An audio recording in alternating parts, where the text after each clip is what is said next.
Hey, what's up, guys? I'm back. Your boy Brandon's back. And here's what I wanted to talk about today. Oftentimes, people who have Asperger's or autism, they feel the need to blame something else for things that are their fault.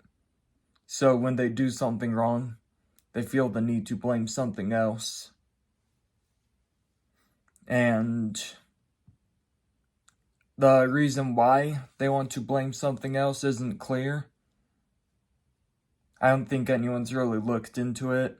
I haven't seen any true answers really, but here's one possible reason why. And this is from my experience. So, when I was a kid, when I was about 2, 3, and 4 years old, maybe if we went to a store and I did something really bad, like had a meltdown or something, or did something messed up, my dad, when we got home, he'd always come up to me and tell me, "Brandon, this happened, and it's your fault." I heard those words so much. And I remember every time I heard those words, it was hurtful. It would make me feel so horrible when I heard those words. And I think what happened with me is I got sick of hearing the words, "It's your fault." So I started blaming something else. And I'll dive into a few examples of things I blame here soon. And I knew that deep down I wanted to be better. I wanted to act right deep down, but I just couldn't. I couldn't control my emotions and stuff like that. And I think that's why I'd look for something to blame. Just so that I could feel better.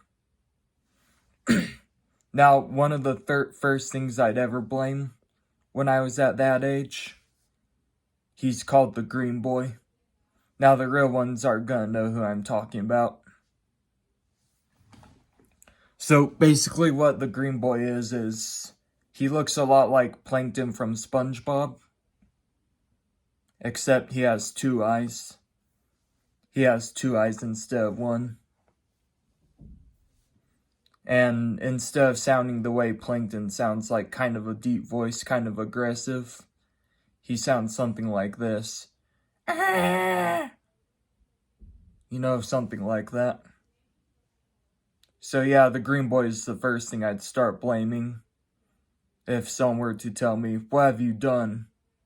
Or, "This is your fault." Or even other things, whether someone told me I screwed up or not. I did that from about the age of 4 to about 9. Then by the time I was 10, I started blaming something else. I'd blame these things called the walking words.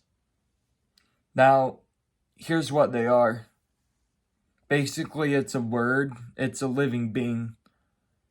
Its body is whatever word it is. Eyes up here, kind of like alien eyes. Arms on the side. Legs. Now, an example of a walking word is if I was holding something and I dropped it, Fa was responsible for that. Fa was responsible for me dropping. So I'd go like, "Fall! Why'd you do that?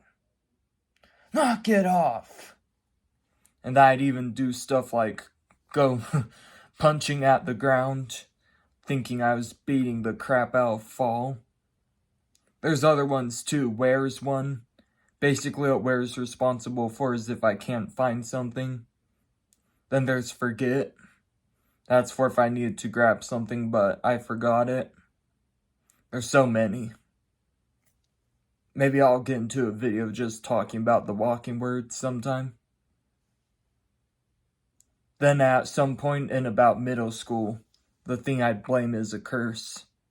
An example, if I was playing a video game and I kept failing the level, I'd blame the curse for that. And I'd imagine scenarios in my head such as flying a fighter jet out into the universe, finding the curse and using the jet to destroy it. And there's many more. And honestly, the main one right now is blaming my brain. That's the main one right now. But I think that one's pretty self-explanatory. I think that, I'm not sure what other people think, but to me it feels like it makes sense to blame my brain. Just because, I was born with Asperger's.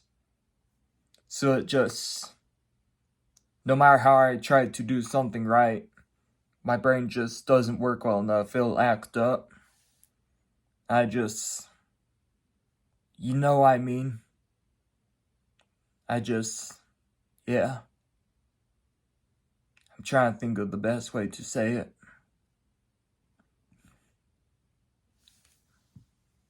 But yeah. Sorry. I just feel like I gotta blame something else. And I think that'll wrap it up for today's video.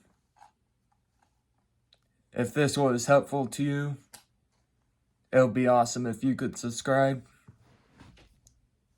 If you want more content like this, it would be awesome if you could stick around. I hope you have a good day. And yeah, peace.